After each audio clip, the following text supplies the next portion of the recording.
Our next lesson is lesson 5, geometric relationships.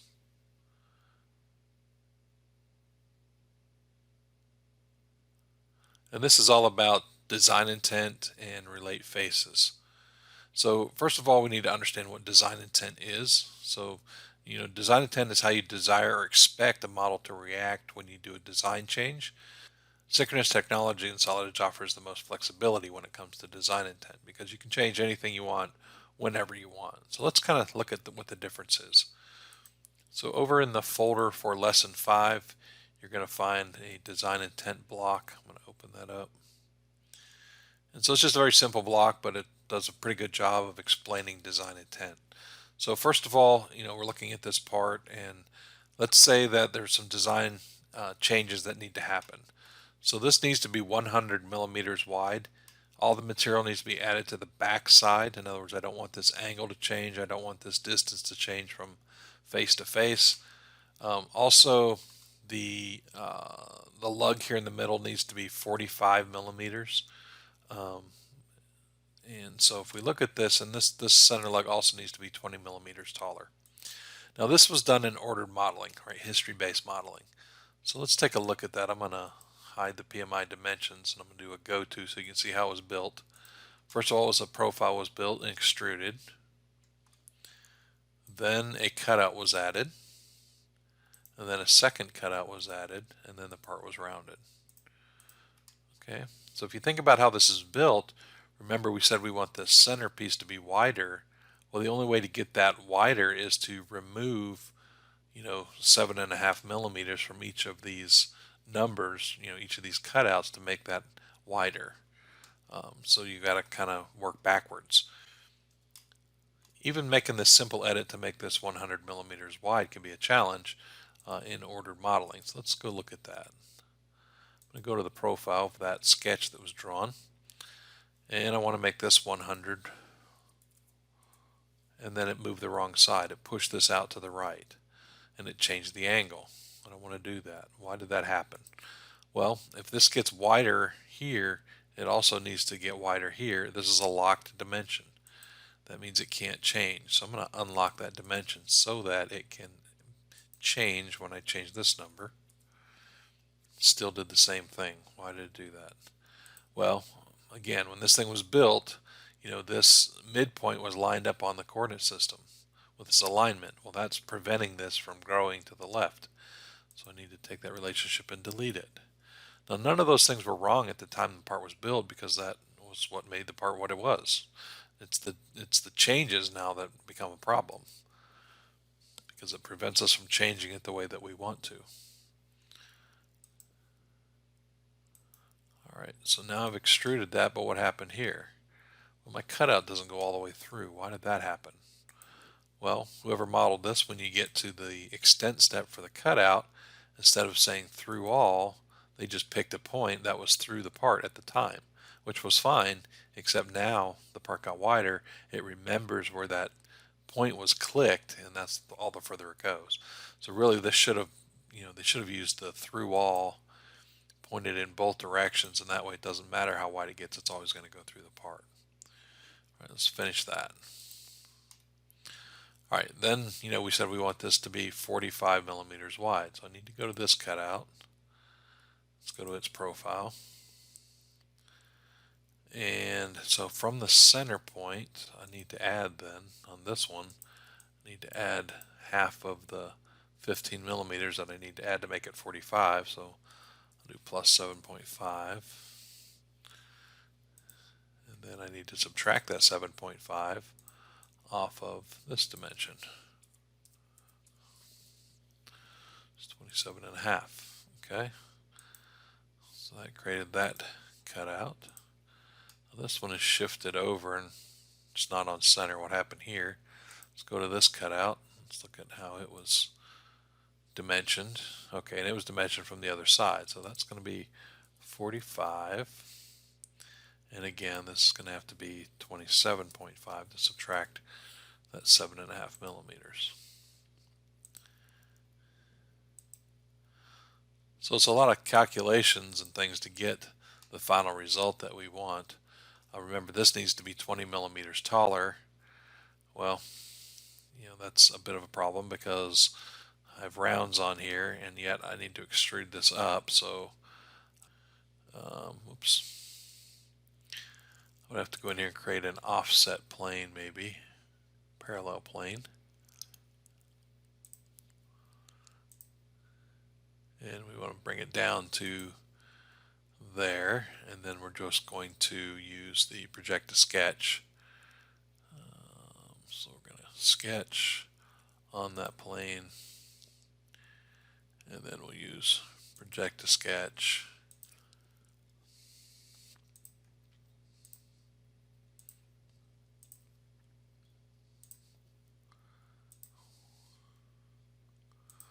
Pick up these edges, then we'll trim them together.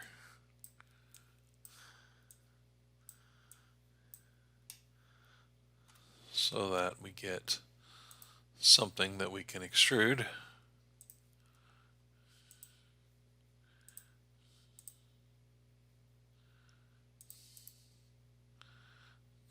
And now we need to go 20 millimeters plus whatever that radius was, and I didn't pay attention to what the radius was, so let's go back.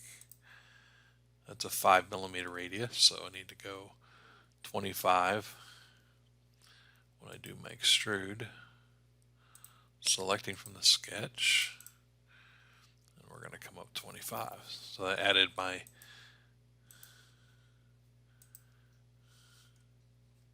20 millimeters from where it was, and then we need to add our radius back on. Okay, so that was a lot of work, right?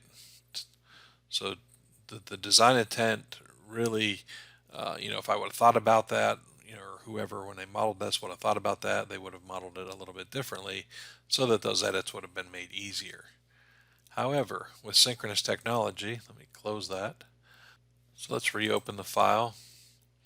And this time we're going to move all of those to synchronous. So those features are now synchronous features, which now the order doesn't matter anymore.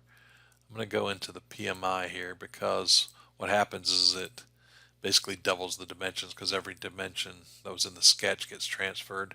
So I'm going to take all of those dimensions and I'm just going to delete those so I don't have any extras. Alright, so I have my PMI dimensions on there now, and so now any change I want to make, I can make. It doesn't matter how the part was modeled. When I get to here, this dimension, I pick the side that I want to move, and I simply change it. I don't have to worry about, well, how did they build the model? I don't have to worry about that cutout not going all the way through. It's always going to go all the way through because that's how it was modeled. I want to change this dimension. I want to make it 45. Okay. If I didn't want these to change, I could have come in here and locked this dimension, meaning don't allow that to change. Yet when I change this, it keeps it symmetric, makes those the same, and makes it wider. If I want this to be taller, I would turn off my design intent for coplanar. Okay, I don't want anything to move coplanar, and I would pull this up 20 millimeters.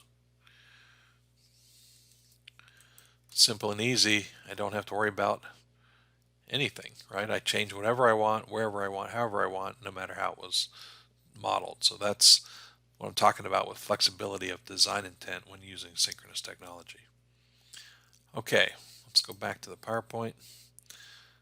So the design intent panel that you saw me change that coplanar, turn that coplanar off, that's the proprietary tool in Solid Edge that makes synchronous work. So whenever a face or set of faces is moved, at that time Solid Edge goes out and looks for these geometric conditions within the part. If it finds that geometric condition, it maintains it as long as that checkbox is checked. So in other words, when these holes were moved to the right, it went out and checked and said, yep, I found symmetry. So the holes on the other side are going to move. It also found that the hole was concentric to the radius, so it maintained that concentricity as those moved out. Those radius or those radii had symmetric faces on the other side, so they moved. Okay, and coplanar faces. So from the top to the bottom, it found those coplanar faces, moved everything together. So um, that's how that works. So, design intent can also be done by selection. So in this case here, pick multiple faces and move them. You can have all the design intent turned off and all those faces are going to move together. Okay. Design intent also works with dimensions. When you click a dimension, that design intent panel is going to show up, because not only just dragging can use design intent panel, so does changing the dimensions manually. One dimension can be used to change multiple faces. So in this case, box selected a bunch of faces, pick the dimension, start modifying that dimension, and all those uh, faces are going to move with that change in the dimension.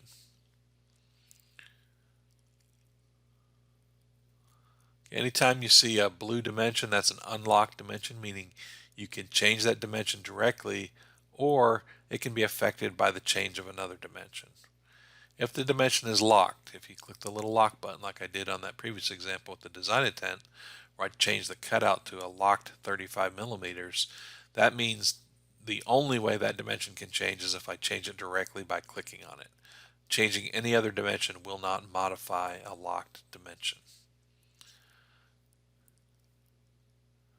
Okay, you can control the direction of the editing, so depending on which face you want to move, whether you want to move the left side, the right side of the dimension, or keep it centered. You have those options. So what are the different design intent relationships? This just shows you an example of, maintaining concentric. So you have a hole and an arc here, and they're concentric. Coplanar faces. Symmetry is always symmetry about the base coordinate system. Okay, so it's always going to keep that symmetric. Aligned holes are aligned along the x and the y or the z axis of the coordinate system. And so here's the next example. This is the one I did for the demo. And so I'm just going to go open that up to show you what I do there. So we'll browse back to our same folder. I'm going to open up the support base. So with this support base, what we're going to do is introduce the different design intent relationships one at a time so you can see exactly what they do. So let's go to, I'm just going to select a hole, and then I'm just going to disable each one of these individually. And so if I were to move that hole using the plane, I'm moving it around and it's just moving independently because it's not finding any other geometric relationships within the part. I'm going to click escape one time. We'll keep the select set, and I'm going to turn on symmetry. Now if I do a move, you're going to see that the holes in all four corners move. The reason they're all moving is because that hole is symmetric about the coordinate system in two different directions. So about the YZ plane and about the XZ plane.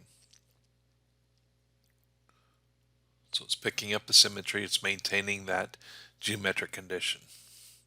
Now I'm going to turn on concentric. So the hole is concentric to the outside radius, and so as I begin to move, you're going to see it remains concentric. The faces remain tangent to the outside radius, and it's also symmetric. So everything, all four corners are moving. Next thing I'm going to introduce is aligned holes. So now it's going to move all the holes and keep them lined up with each other, moving symmetrically.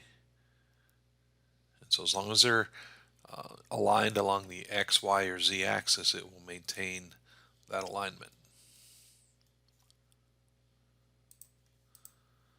Now let's take a look at moving this top face.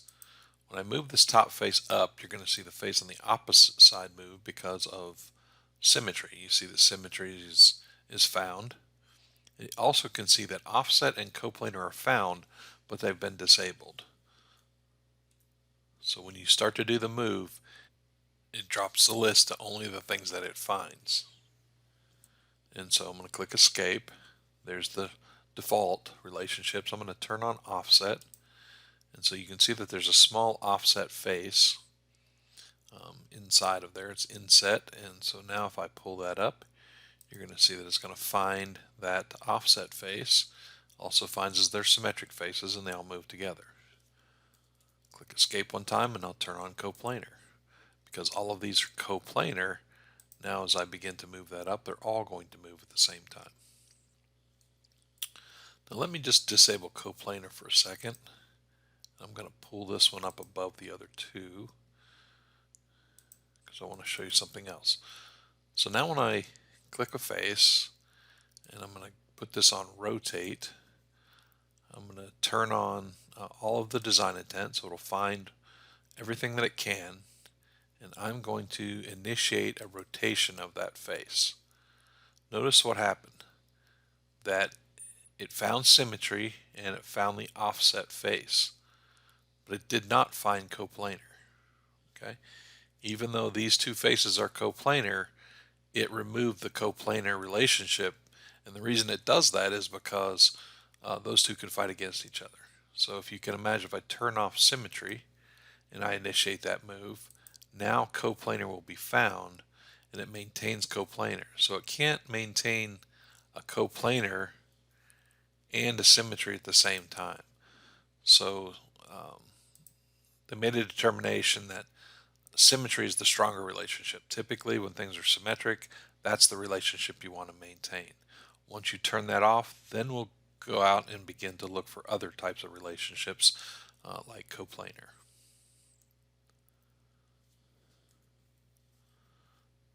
So let's pull this back down to where they're all coplanar again.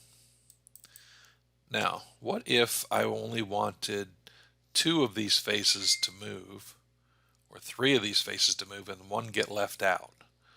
Okay, so when I select this face and I start to do the move, it's going to find symmetry and it's also going to find coplanar. So I need to turn off coplanar because I don't want it to find this one. Symmetry will find this one, but to add this one in, I would just have to add it to the select set. So really I could just select those two, turn off coplanar, and do the move. Why is this one moving? Well, because this one is moving up, it's also symmetric. So I need to turn off symmetry as well, and then just add everything that I want to move in the select set and move it together.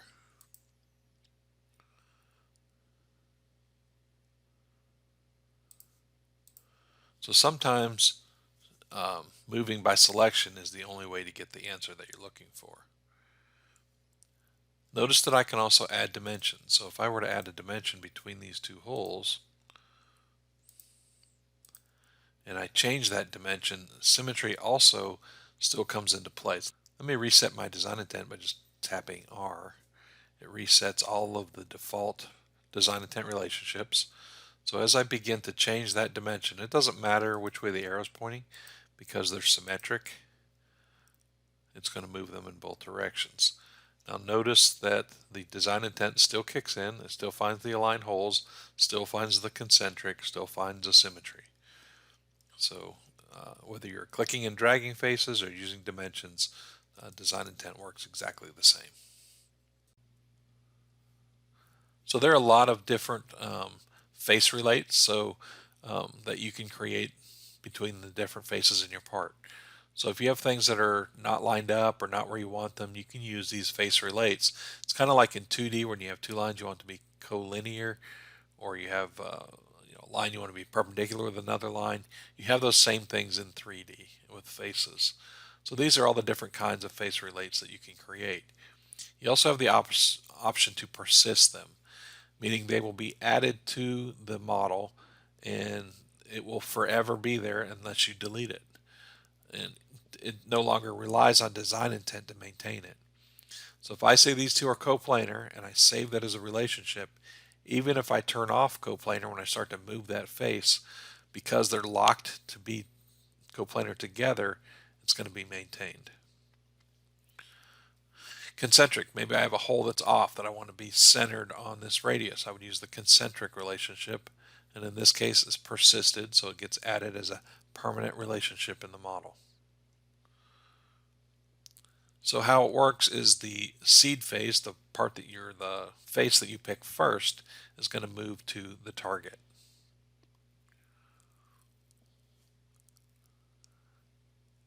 Okay.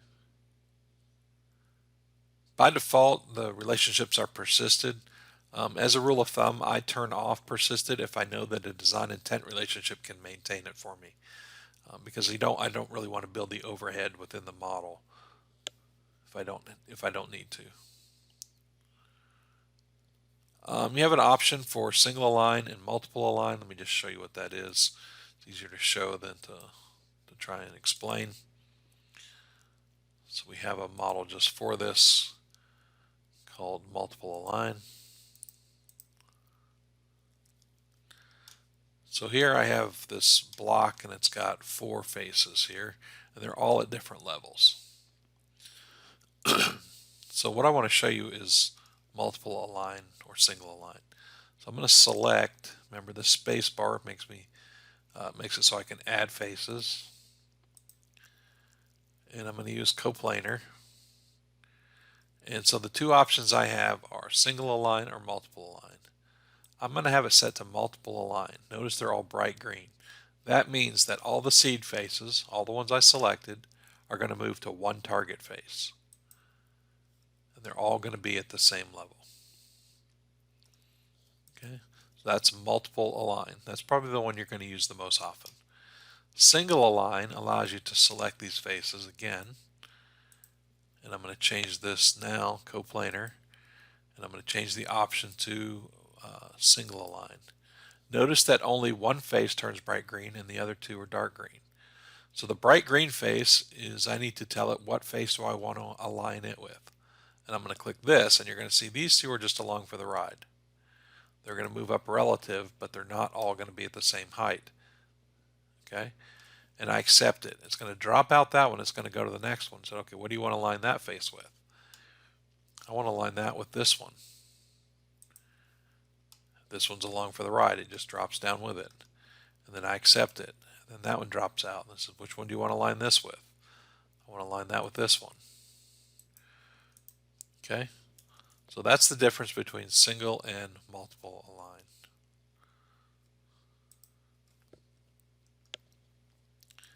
And then finally we have this example here where we're going to take this orange part and we're going to try and make it match the blue part here. So I can see that these are all at different levels. So these need to be all at the same level in the end. I can see that there's some angles in here between these faces.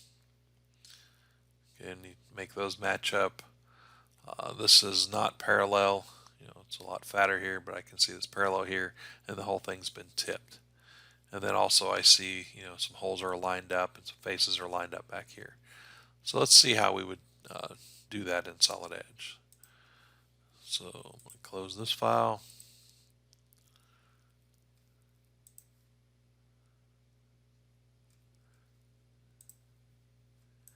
And we can go to preview if you want to see, make sure you got the right part.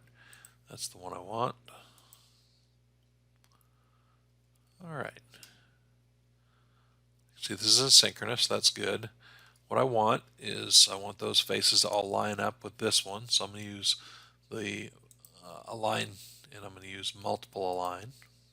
I'm going to take these two faces, accept it. You always have to accept between the selection. So those are my seeds. I'm going to move to one target, so they're all the same. All right. I noticed that these were angled in. Put that on the edge. Now this was modeled symmetric about the coordinate system, which means if I start rotating that face out, you can see that it's maintaining the symmetry, which is what I want. Let's go 20 degrees. And then let's go over to this one. 20 degrees is just a guess. It didn't really tell me what it needed to be. We'll pull this in the same way. Let's go 20. Okay, so that looks like what it looked like in the image. Let's come back here And I want to make these concentric, so I'll go to concentric. I want to make this hole, accept it. I've turned off persist. It's on by default. I've already turned it off, so it remembers. It's left off. So make those concentric. And then I can see these aren't the same either, so I want those to be coplanar. So this one, accept it. Coplanar to this one, accept it. And when I say accept, it's the green check mark or right mouse click. Now these two guys here I need to be offset. So I don't know what that distance is. Let me just throw a dimension on here real quick. I can see that's 40 millimeters tall. So I want this to be 40 millimeters also. So one of the relationships that we have is an offset relationship, which is this one. So again, in this case, I'm going to persist it, which means I'm going to take this face, accept it, I'm going to offset it from this face, and the distance I want is 40. If we look over in our relationships, that becomes a permanent relationship. That means if I pick this and I start dragging it, it's going to maintain that 40 millimeter offset, even though I've only picked one. As a matter of fact, I can disable all the design intent and it's still going to do that because it's a permanent relationship in the model. Hit reset to turn everything back on again. I also noticed that this entire arm was rotated. So I select everything I want to move my steering wheel to the center of this arc, okay, of the radius. And I'm going to use that for my pivot point. And I'm going to rotate all of these faces back at some angle. Okay. So we want to make this longer, we could do that. Okay. Shorter if we want the angled face to go with it. I would simply add that to the select set. And that way the coplanar and the symmetry would keep everything lined up in the concentric. So you can make edits really quick and easy using the relate tool and using synchronous technology. Finally, we're at the point where we're going to model some parts. You'll need to get your printouts and then we'll model these parts together.